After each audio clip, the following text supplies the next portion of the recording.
and gentlemen, it's my pleasure today to host today's speaker, who is Professor Krzysztof Jassem from the Faculty of Mathematics and Computer Science of our university.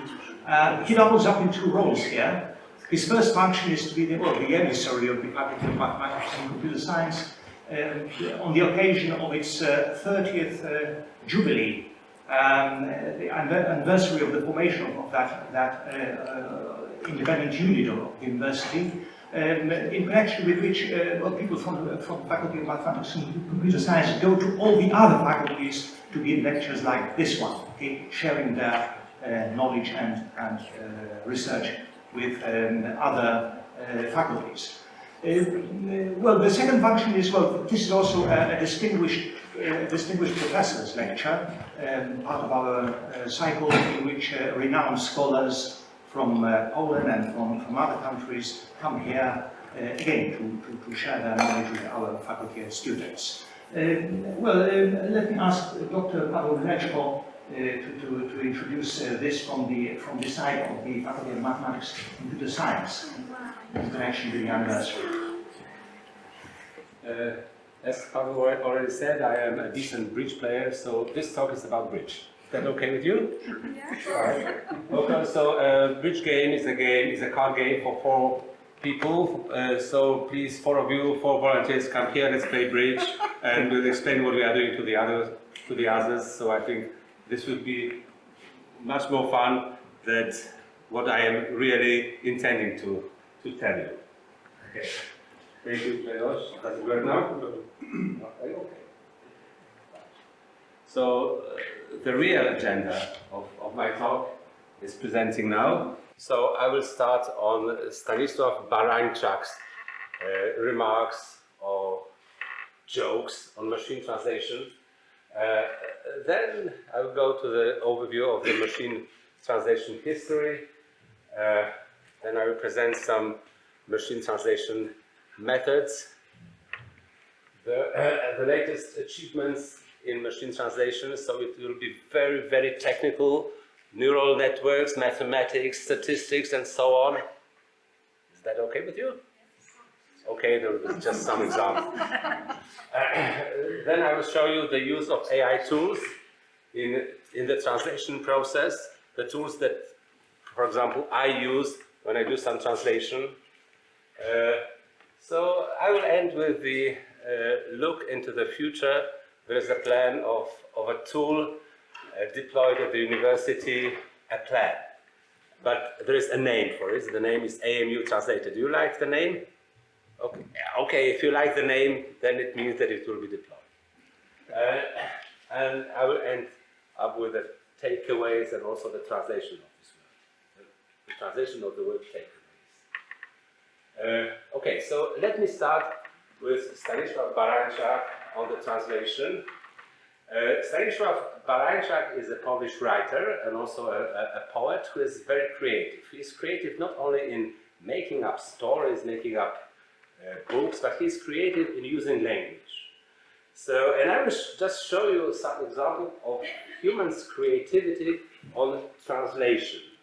Because the talk here, the main topic of the talk is creativity.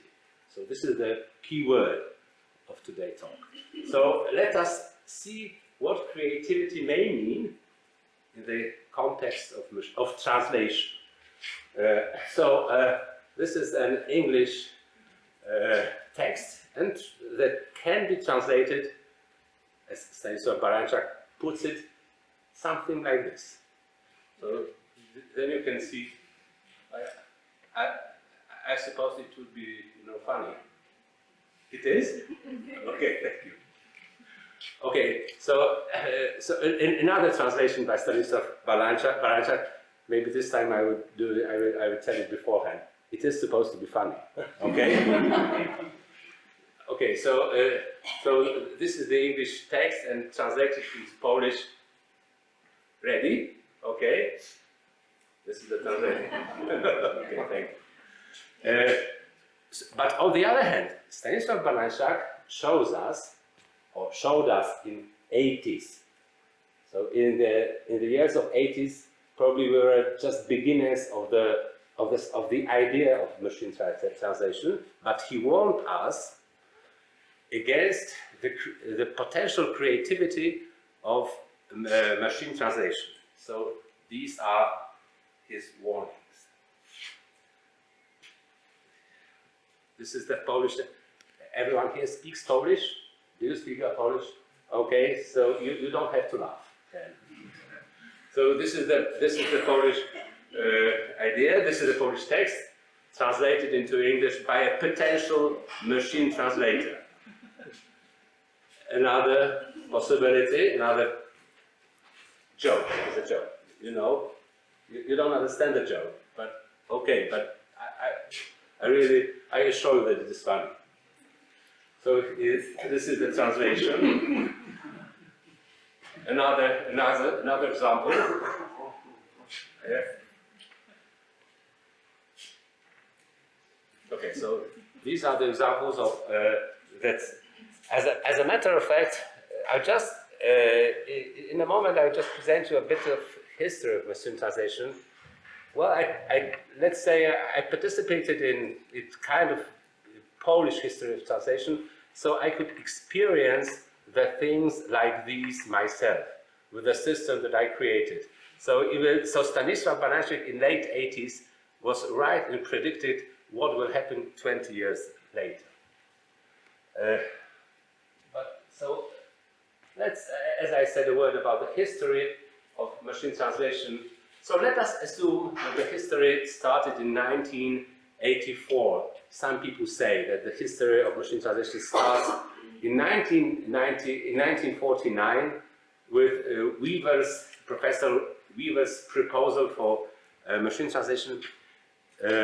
It is said that his ideas were connected with an anecdote. I don't know whether this anecdote is true or false, but it is said, well, when someone says about the Weaver's proposal, this anecdote is always cited. So the anecdote is like this.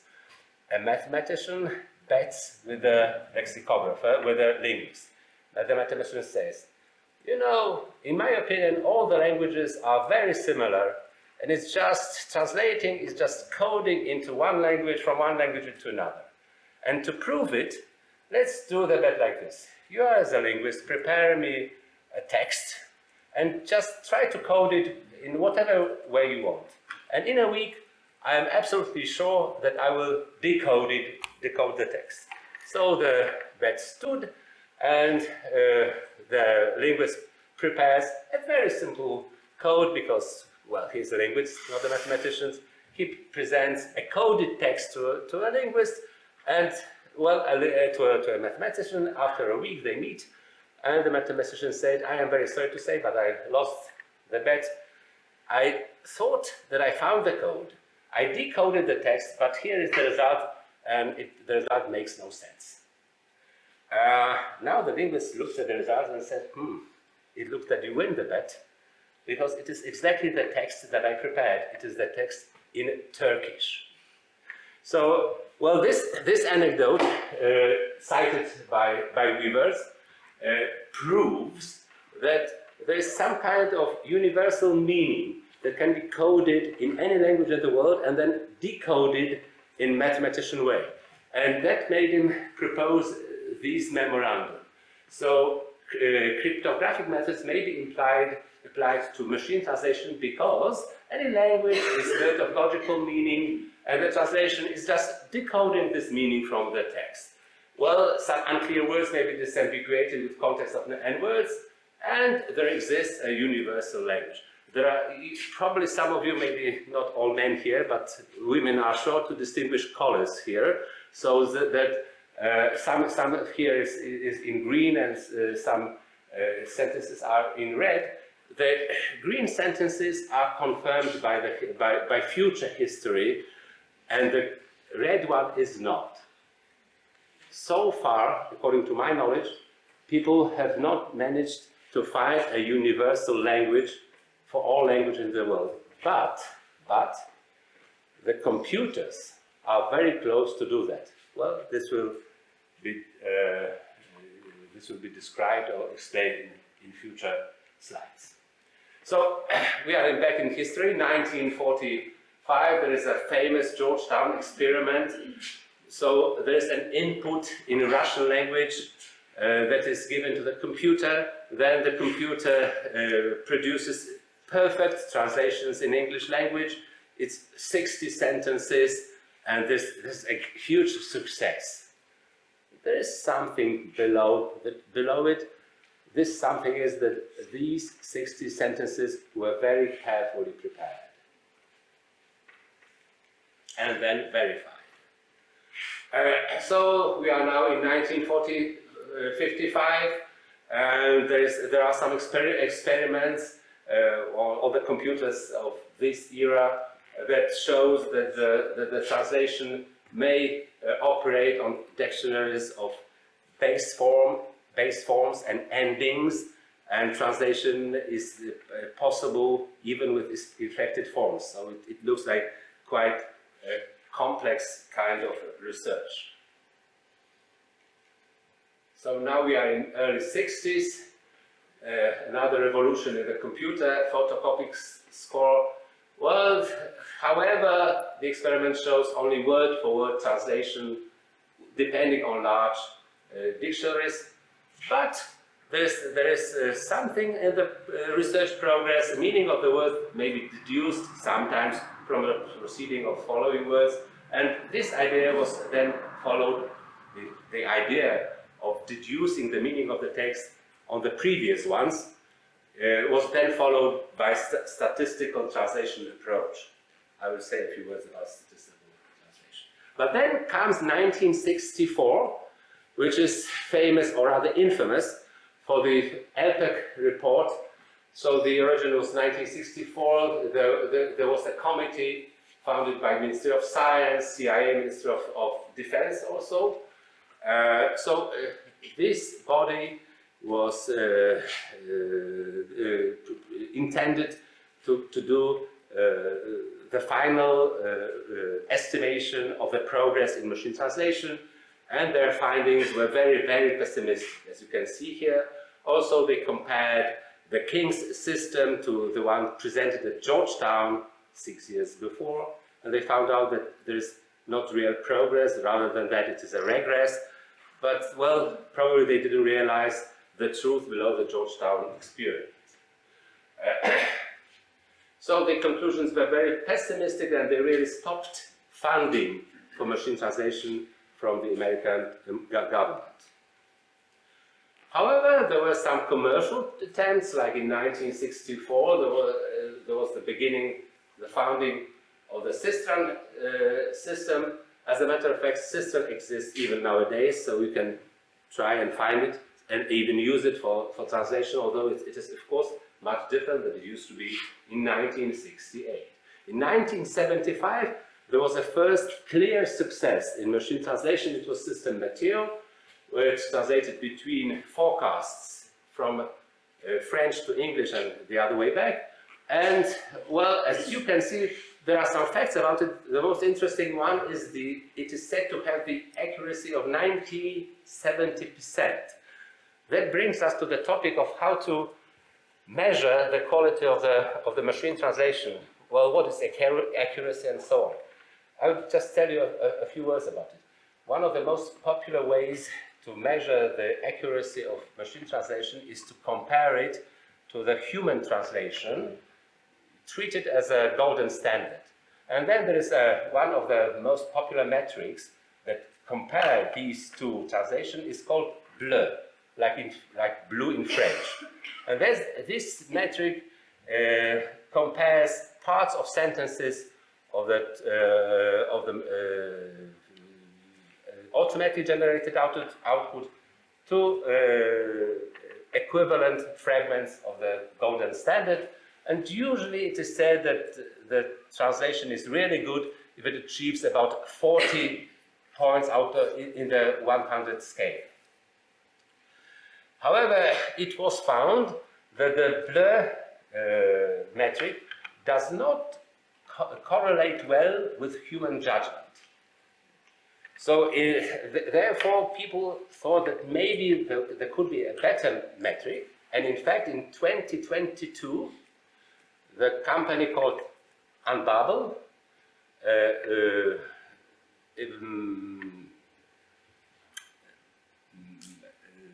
They proposed another metric which is called Comet, and this metric correlates well with human judgment, and it is also from 0 to 100. The difference is that now good translation achieves something like between 80 and 90 points out of 100, and the metric also shows that in some cases human translation achieves more or less the same quality as human translation. Okay, so we are back into the history. So we are now in the Polish translators. So there were some translated design in Poland. Personally, I took part in one of them. On the right, its name was Translatica, and there was the time that it was quite successful. Grzegorz, are you here still? Okay, Grzegorz was one of the authors as well of this system. So we worked together between 2004 and 2010. Well, maybe some of you can guess what happened that in 2010, well, we stopped developing the system. If you don't guess, this will be shown on the other slide. So 2006, launch of Google Translate, then 2007, there was a translation between Polish, and we tried to compete Google, who used statistical approach, and then we used rule-made approach. And well, for some times we are clearly better, but they were free. And our system was not. You could buy the Translatica system in Empik shops, for example. So although at the beginning we were clearly better in all the metrics that could be found out, well, after some time in 2010, it was clear that Google Translate is getting better and better, and it is still free. So that was kind of end of the business for the Polish translators, and also for other companies all over the world that try to do the same. So there's another breakthrough, 2013, neural machine translation.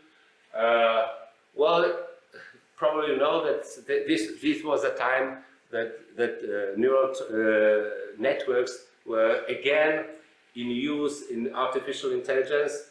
They were developed and used early in the 60s and 80s, but at that time they were not large enough to produce good results. But then in 2013, people came upon the idea that neural networks can be used on graphical processes, and one of the perfect uses for neural networks was neural machine translation. Then 2017 is another breakthrough. It was the invention of transformer architecture, about which I will tell you a few words later. Also 2017 is launch of DeepL. Why I'm mentioning this?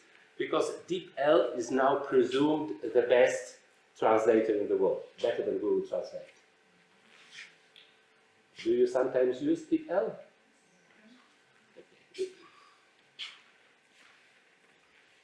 But in 2022 we have ChatGPT, so some people who don't like DeepL use ChatGPT for translation, and some people would find out that ChatGPT would not be worth DeepL.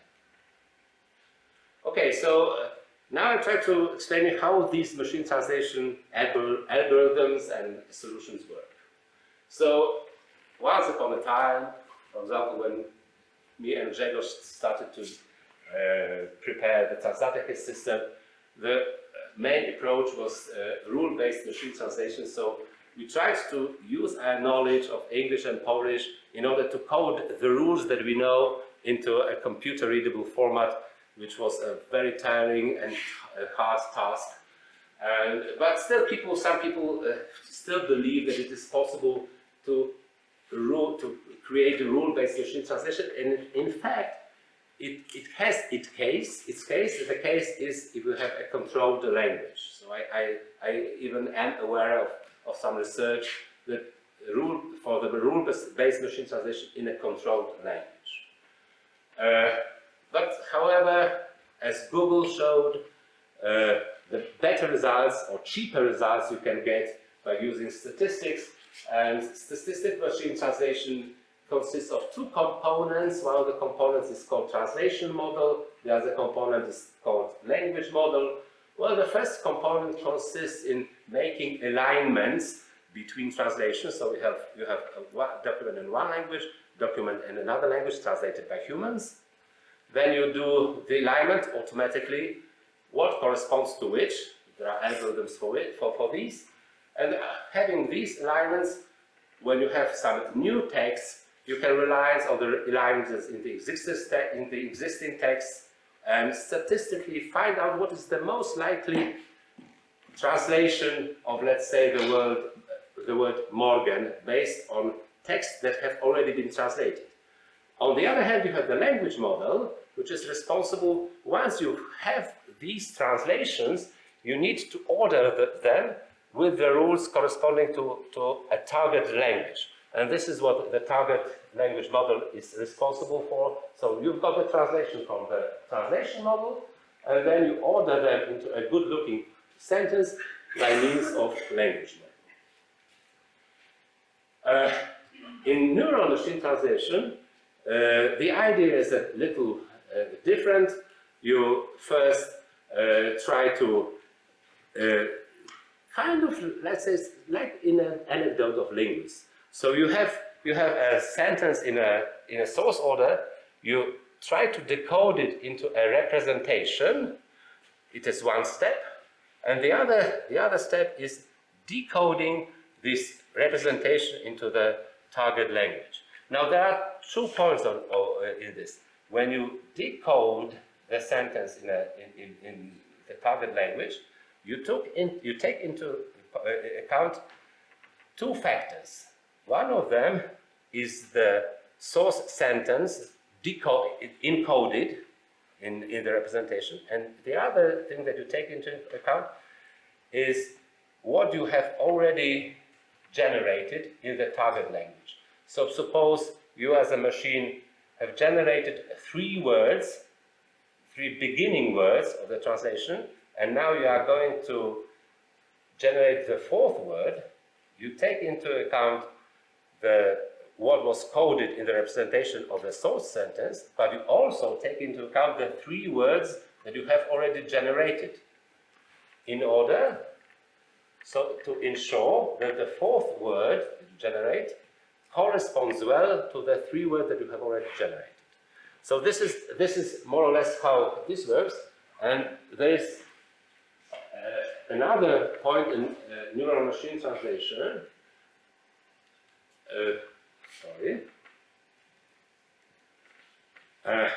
The breakthrough that I mentioned that happened in 2017 was the idea of attention. It's the mechanism of attention. This mechanism consists in choosing the words of the contexts that are most significant for the translation. Suppose you want to translate a Polish pronoun into English, it's, her, or his. In order to do that properly, you must realize words to which this pronoun refers. So this attention mechanism kind of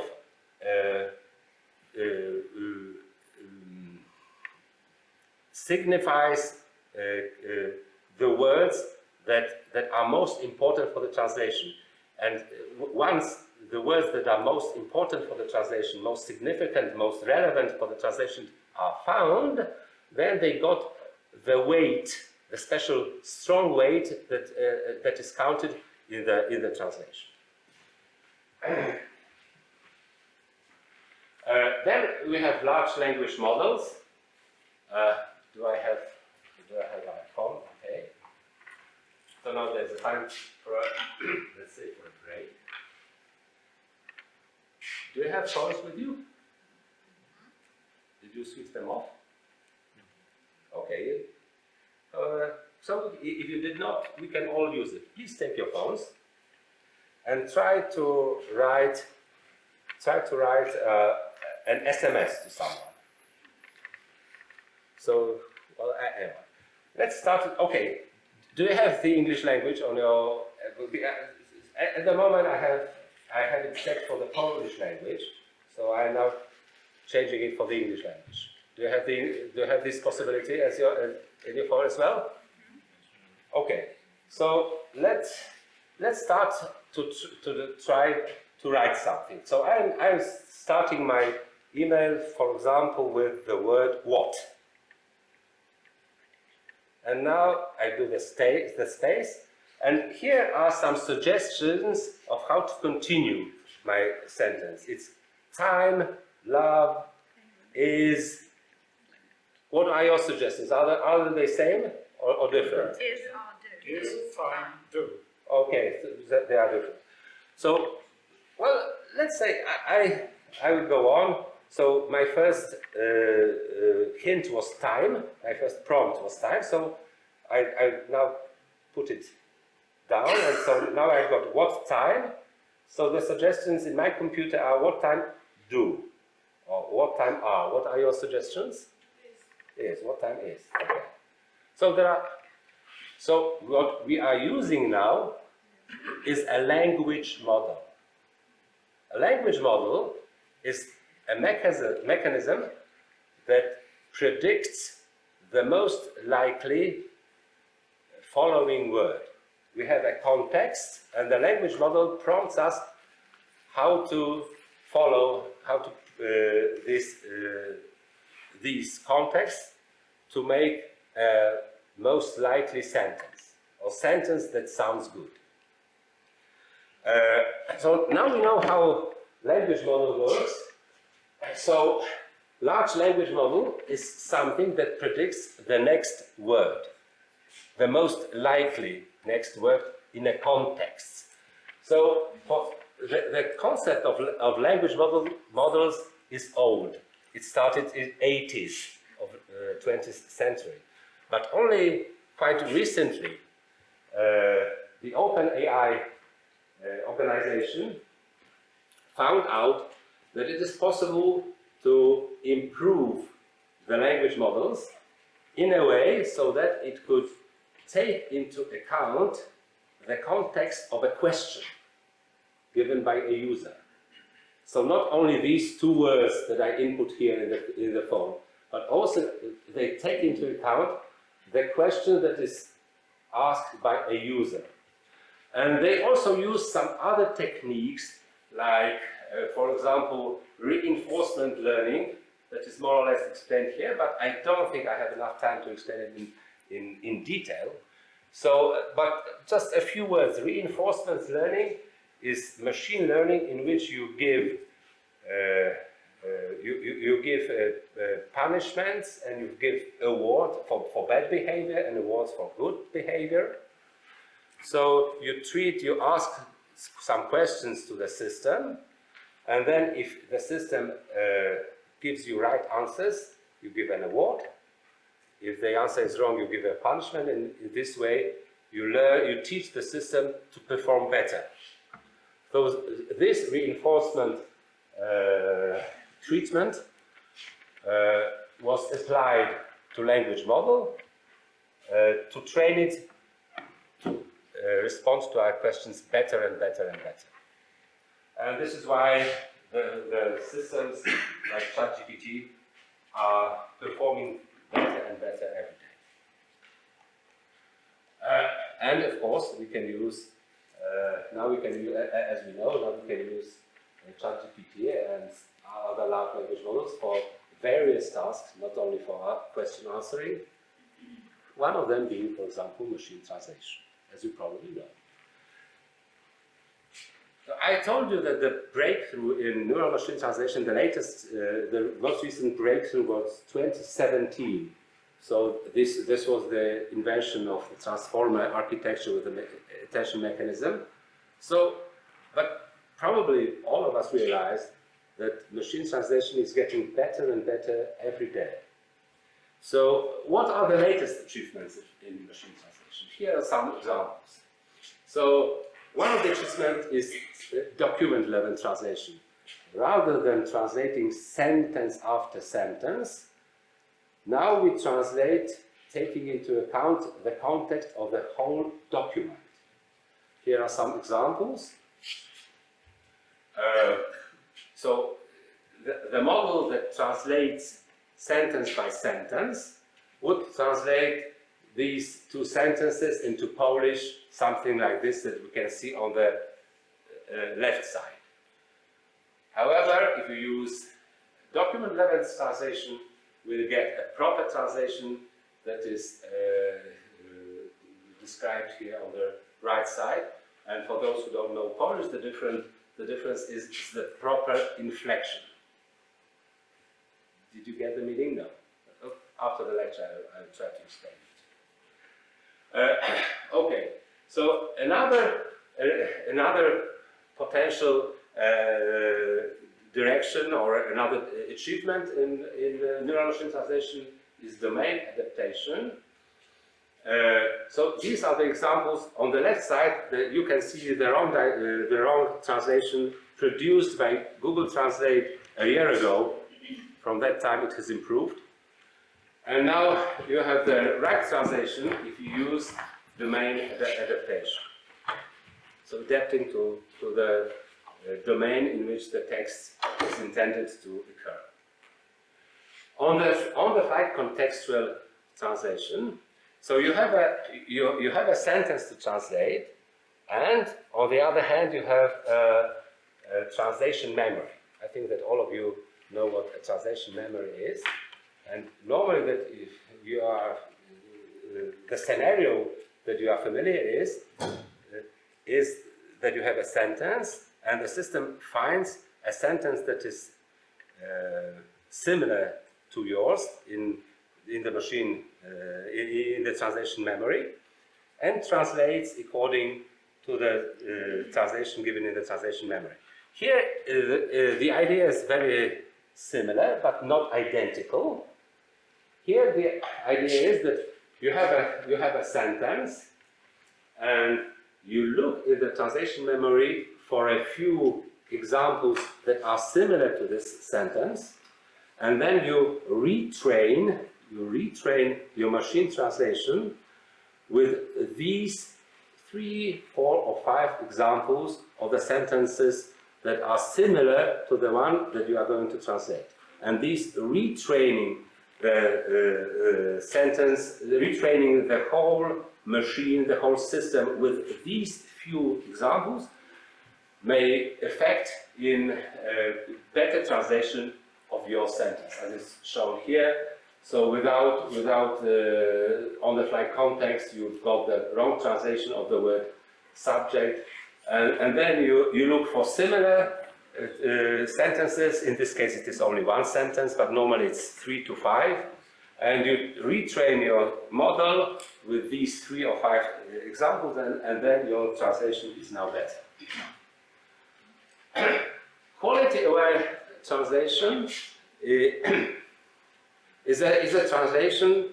The system produces some alternative translation, and then you ask some external system to assess them, to give them the score of how good the translation is. And then you select the translation with the highest score. Lexicon-based translation is a translation in which you ask your neural networks to translate some words or terms in a very specific way. It may surprise you, but in 90% cases, when you ask the system, the machine translation system, to translate in a very specific way, it worsens, it decreases the quality of the translation. Why? Because the machine translation system are intelligent enough to look into the context. So if you tell them, do not look into the context, translate this word or this phrase in this particular way, it decreases the quality of translation. It is experimentally proven. But there are cases, there are very rare cases, particularly in very specialized texts, when you want one term to be translated in this way and no other, whatever context is. And in this particular case, the lexicon-based translation may be better, but as a matter of fact, it's not so easy because a neural network is a black box in which it is not so easy to put the lexicon in. Particularly, there's also another difficulty. If you put the lexicon in, you expect the program to modify the whole sentence in order to correlate with the inflection and to make it a proper sentence. Okay, so these are the methods used in the machine translation, and now I will show you a few AI tools. Probably you know most of them, but maybe not all of them. The tool that I would probably use when I'm trying to translate a text from one language to another. As you could hear, I'm not a linguist, I am a mathematician, but from time to time I need to translate something, and so I do it with the aid of some tools, some AI tools. So, of course, one of them is GPT Chat. I don't use GPT Chat for translation myself, but some people do. So now let us look how GPT Chat does, how it performs with all the sentences that were mentioned by me in this talk. So these are the examples that I have already shown you, and let us see how the ChatGPT does in Polish. You now know Polish, a little bit of Polish or not? Not yet. Sorry. So here are some translation for the sentences. So you can see that, for example, it is very difficult for any machine to beat Stanisław Baranczak. For example, I see if I can point something out here. I don't know, it doesn't work as a pointer probably. Or does it, Grzegorz? Is it a pointer? Oh, yeah, there's a pointer. So but it's okay. So for example, it's very difficult to. Okay, I somehow manage. So it's very difficult to try to follow Stanisław Baranczak in the translation of, for example, in the world of music there are no rules.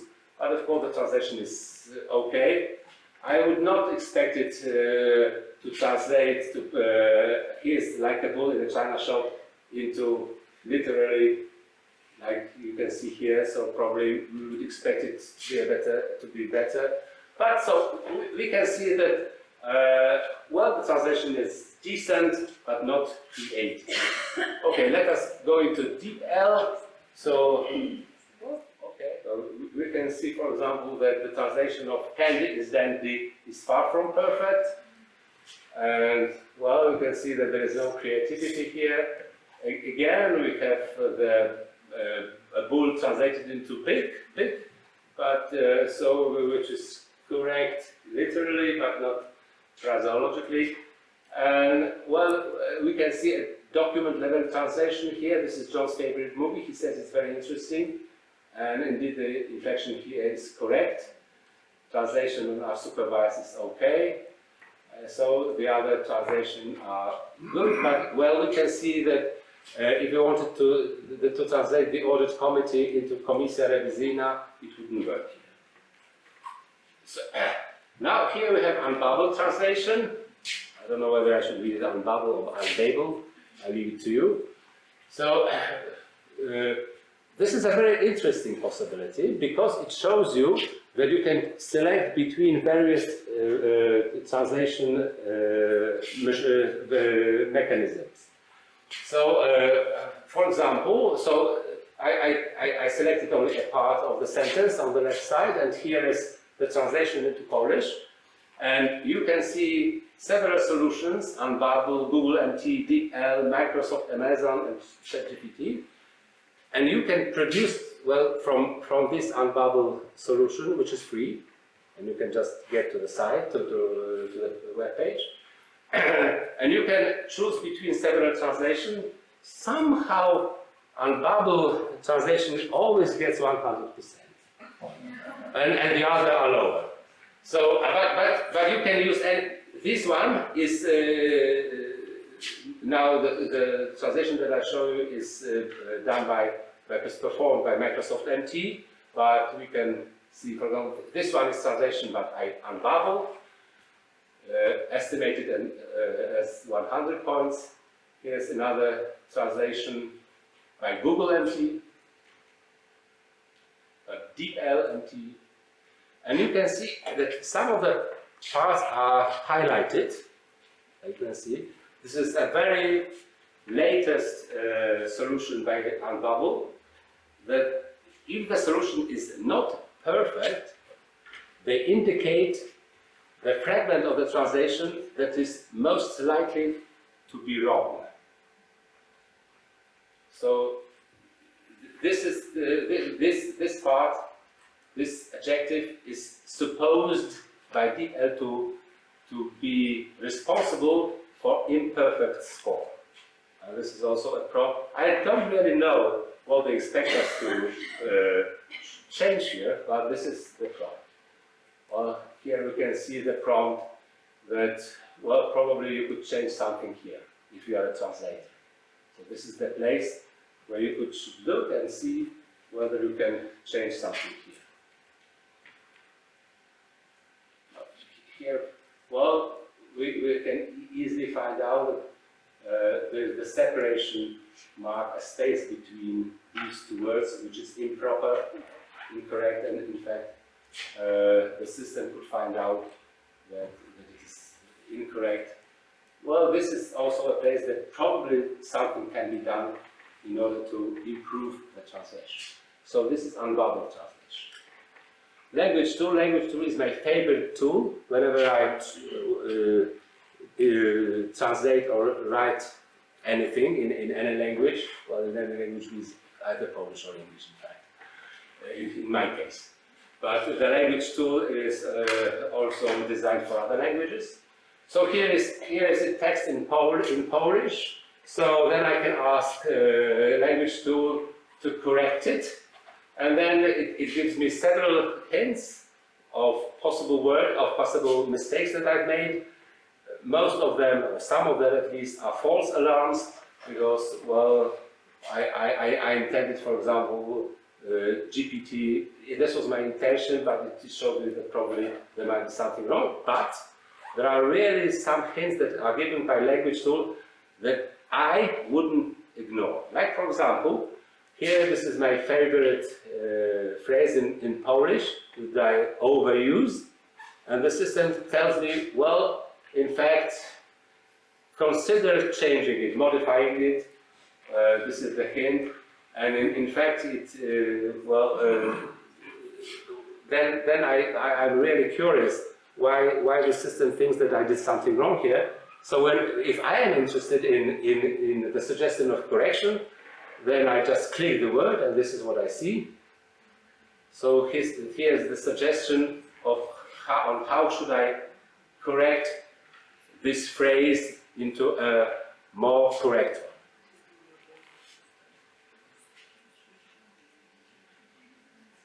one. Of course, you can also use language tools to correct your text in English. For example, this is the text that I really checked several times, and I couldn't find out that there's a comma missing here. According to language tool, I should put comma here.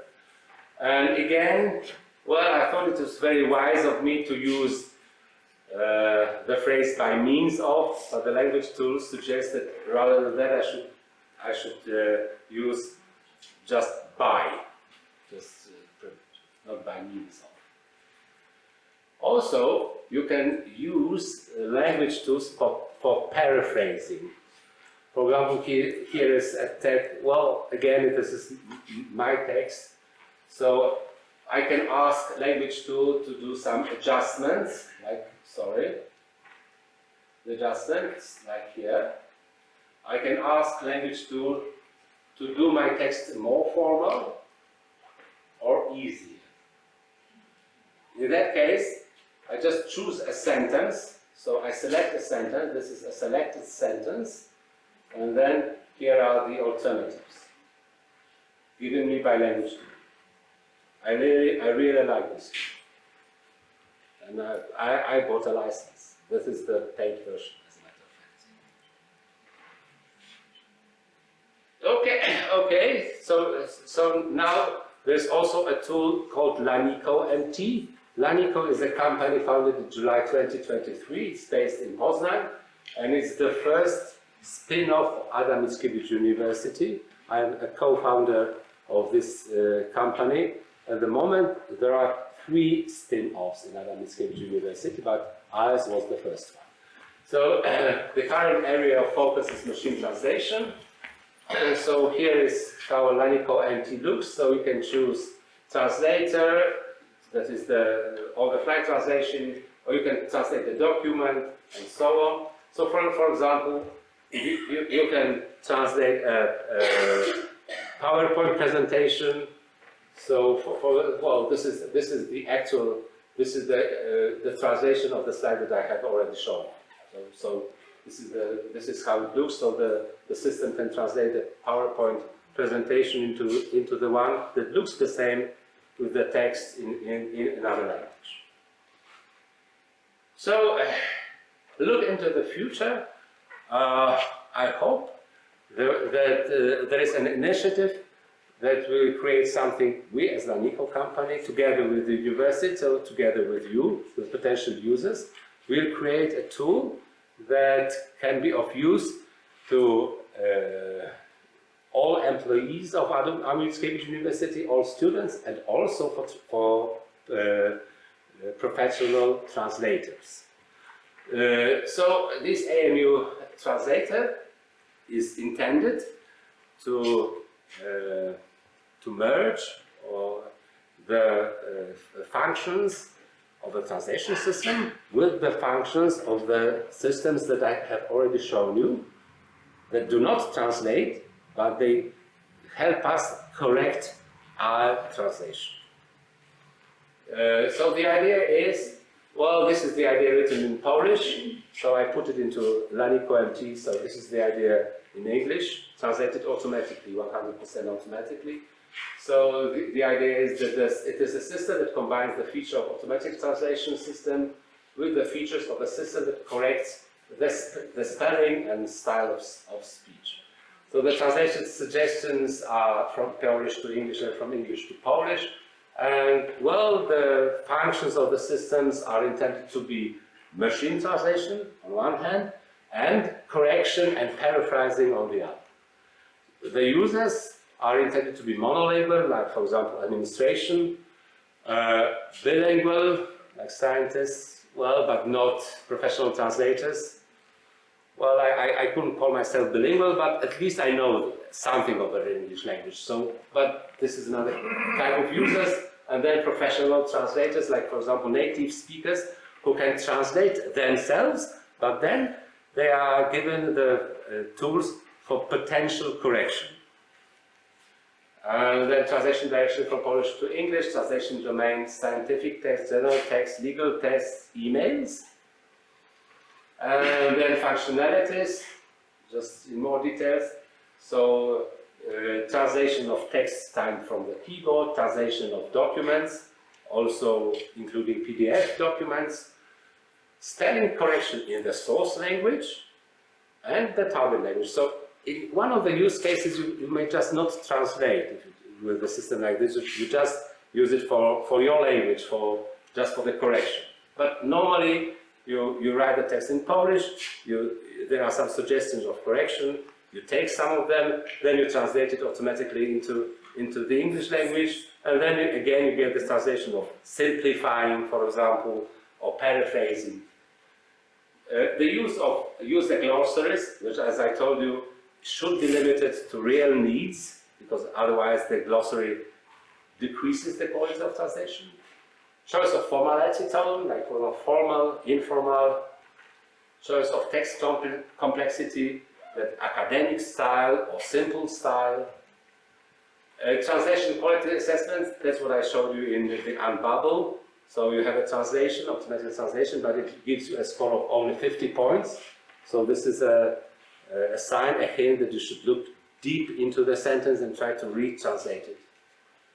And selection of translation variants, which could be particularly useful where the quality assessment shows you that the translation that was either made automatically or by you, if you are a native speaker, Then you've got the assessment of the translation. If the assessment is low, you try to look for the other ideas, and then the system prompts you some translation variants. Also, document sharing. I try to translate something, then I give the document to the native speaker in order to do some corrections in the same document. Okay, so this is a look into the future. I hope that in a few months' time there will be a first version of this solution. I hope so. This is the idea at the moment. So now let's come to conclusions or takeaways. So, well, history of machine translation, well, some people believe starts in 1948 or 49. Three major approaches to machine translation is human-like rule approach, which I tried for several years, with Grzegorz, for example, statistical machine translation, and then the latest one, artificial usage of artificial neural networks. The breakthrough happened in 2017 with the introduction of transformers and the detention mechanism, which made the machine translation even better. Then, well, we intend to design the AMU translator, and it is intended to be one of the first systems to combine machines' dirty work with human creation. And again, we come to the point of creativity. So this is the point where, in my opinion, we can combine computers with ourselves. So we would expect artificial intelligence, we would expect all the systems that I mentioned here that can possibly be combined in one system to do the dirty job. And then there's something that we really like doing, that if we like being creative. So a combination of the machines doing the dirty job, preparing everything for us that can be concluded from other documents. This is what we expect from machines. This is what we expect from artificial intelligence. And then there's a little bit of creativity that is needed for the translation to be perfect. And this is where we will not be replaced. And just to, I hope to convince you to this, to the latest hypothesis. Well, here's still again what I just said. I just propose to find out the translation of the word takeaways. So are there any ideas into Polish? Sorry. So what are your suggestions how to translate the word takeaways? Any ideas? Any suggestions? Wnioski, okay. Any other ideas? Be creative. Exactly. This one.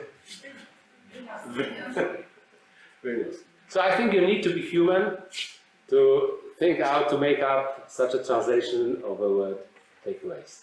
Thank you.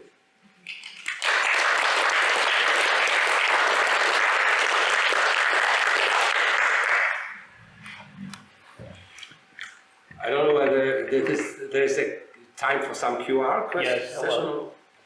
If there is any discussion, please. So much of these solutions, many of those solutions are used by people who create a text that is supposed to be good enough, not perfect. Like researchers trying to communicate with other researchers, or business people trying to write an email that is nice enough. And here we have machine translation that will do the dirty work, and it will create a text that is proofread, it's okay, and it's out there. Do we consider the long-term implication for language as a whole? Like, if there are so many of these texts produced at this good enough level, is this going to change written language long term? So is everything going to become like kind of ChatGPT speak is? Well, as a matter of fact, I think it's more for a philosophical question rather than, well, as a matter of fact, I think that I am dealing with artificial intelligence for some times, but I will say that I am kind of a little conservative about using it. I mean, so what I would say is that we should use artificial intelligence, but we should always be a little bit critical about it.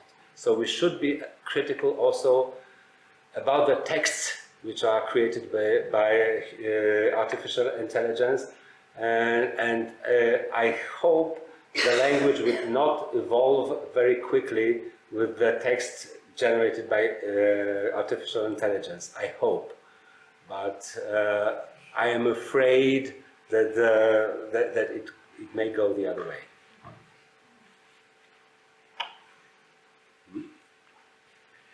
I just want to ask you a question about whether you are aware of any differences in how DeepL and Google Translate approach certain challenges systematically. I mean, are there any strategies that are different in dealing with certain grammatical, stylistic challenges? I can give you an example. Some time ago, I made an observation, which is not based on research, just a little experiment. I took a couple of different pieces of Polish text and asked, from Polish media, and asked Google Translate and DeepL to translate them for me. And one piece, one of the sentences within one of the pieces was, obviously it was making a reference to something that happened before in the text, and it started out as a new sentence. I tego telefonu nie mógł wybaczyć ani Boniek, ani trener. Now, clearly this kind of sentence with the subject that's absolutely ripped out of its default position in the English language, in Polish, we embrace it. Polish is able to handle that kind of thing. English can do it, but there are certain parameters. There must be certain conditions that are met. Now, what I observed, and that is something that happened consistently, Google decides to err on the side of caution. It will always put the subject up front. So stylistically, it has nothing to do with the original. Now, DeepL is crazy. It will stick with the original syntax, but its acceptability is dubious at best.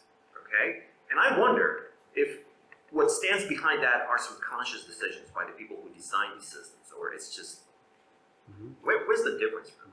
Okay, I would divide this question into two parts. One of the parts which was implicit in your question is the matter of estimation of machine translation, because, well, you claim that based on this example, Google Translate showed superiority over DeepL. No. No? They were both lousy translations. I mean, Google Translate came up with something that's grammatically perfect, but stylistically it was just horrible. Okay, so I will give up this part of the sentence. I wanted to say a few words about the assessment of quality of translation. But, well, the differences that I am aware of, there are a few that probably I am not aware of, particularly that DeepL is not active in research. I mean, they are not in open research. Google, surprisingly, is. So we can find out what Google is doing. We cannot find out in the papers what DeepL is doing. But one of the differences that I am aware of is that Google Translate concentrates on more languages, and they are working on multilingual models. So they have over 100 translations. So they do not concentrate on particular languages, and DeepL concentrate on particular languages that eventually results in better quality. This is all I can tell you on the basis that is known publicly.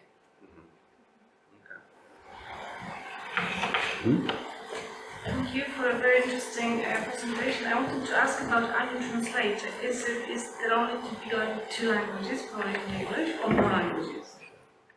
The first idea is to do it between Polish and English, but we really appreciate any input, because it's only in the planning mode. We have some discussions with the Deputy Rector Dziubalska, for example, and our first impression is that the first need of the university, the translation between these two languages, but in fact, it is very likely that it will evolve into other languages as well. This is the first draft, I would say. I wanted to ask you about the accuracy assessment or quality assessment, because I think it's a major issue. People who use machine translation do not realize that it is faulty, right? And we've heard of cases where people would lose asylum application procedures because what they said in their interview was not in line with what was there in the documentation, because the documentation was machine translated and it was wrong, right? So my question is, how much focus is there in the industry on developing quality assessment tools so that users are more aware of how imperfect the tools are? That brings me back to 2004 when I was at the conference on machine translation, and there was a session devoted to the evaluation of the quality of machine translation, and one of the distinguished guests just summed up the whole session saying, well, you can all talk about evaluation of machine translation, but there's only one objective metric, that is money in the bank. But okay, it was back in 2004, but so nowadays people pay really great attention to the evaluation of machine translation, and there are two approaches. One of the approaches is a reference-based approach. That is, we have the reference, like I said, golden standard, and then you compare the translation given by the system to the reference, and this gives you the basis for the estimation. But this requires reference. So when you have a new sentence, there is no reference, and you cannot evaluate its quality. So nowadays, there are new metrics. One of them that I mentioned is called COMET, which does not require reference. So you have a translation, and you have the estimation of its quality. The estimation is based on human work. So the work of estimation was done by human. So people put some input for them. These, in a scale of 1 to 5, this translation I give 1 point, this translation 2, 3, or 4, or 5 points. And this estimation by humans was an input to a neural network which learned to estimate the translations themselves. And now a system can estimate a translation without a reference, following what the system has seen from humans. However, these estimations are far from perfect.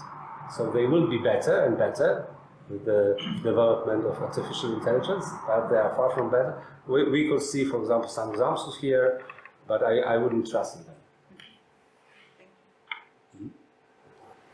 Thank you very much. I have a practical question, and it's about ChatGPT. You said, it's very interesting, that if I give it a very specific command, then I kill its creativity. So, in a way, what I do with chat, this is also how I test it. When it says something, I say, try again, write it again, try again. So I want to check, like, if it gives me, let's say, 5 different ideas, or 5 different texts, or variations, does it also mean that I, in a way, kill its creativity in this way? No, I would say that you developed its creativity. At the very beginning, perhaps you still remember the beginning of this talk, I just gave you some examples of human against machine creativity.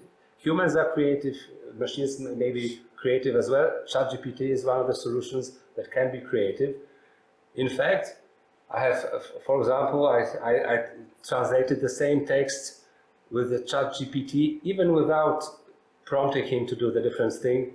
One day it translated the text in one way, the other day the same text was translated in another way. So this is what is done by large language models. If you put the same system into DeepL, it will be always translated in the same way. So this is the difference between ChatGPT and DeepL. Which is better? I don't know. ChatGPT is creative. DeepL is not creative. Do we want artificial intelligence to be creative? Well, my suggestion is that we make the machines do the dirty work and leave the creativity to humans. You mentioned that today there is this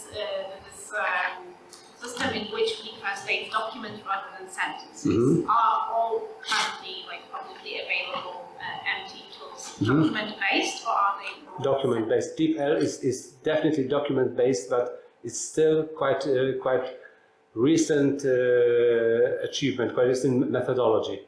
But a year ago, we made some experience with Google Translate, and some experience showed us that it is only sentence-based. So it is still.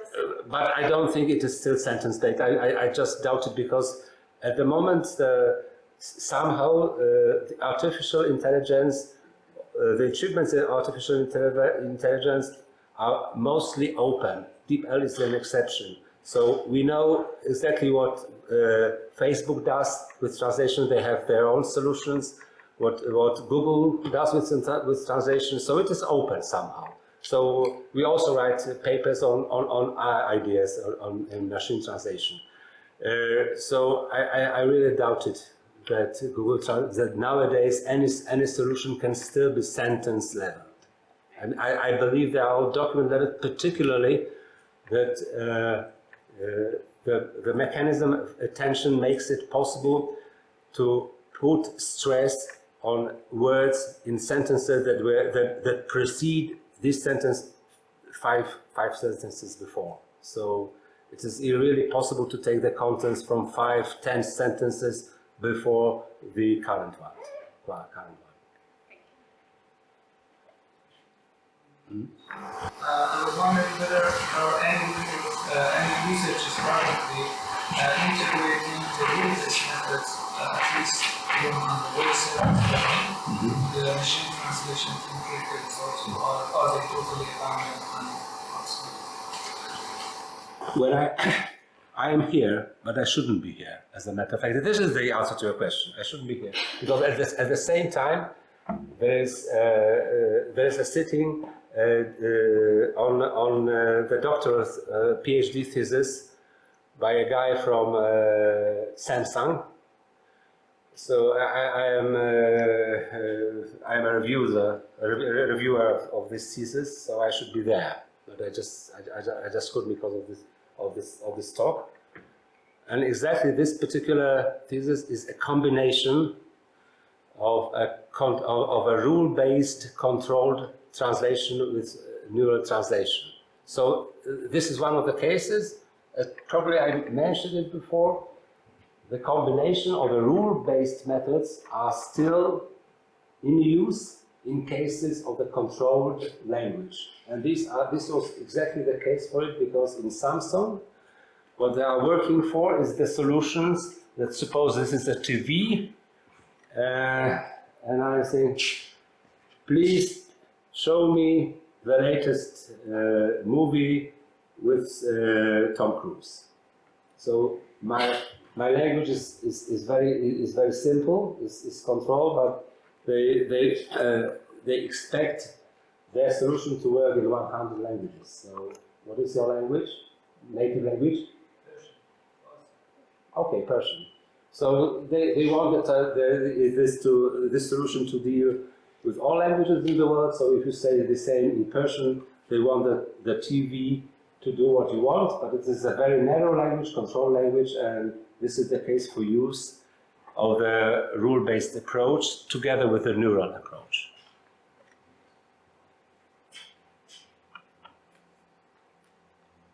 Okay, thank you very much.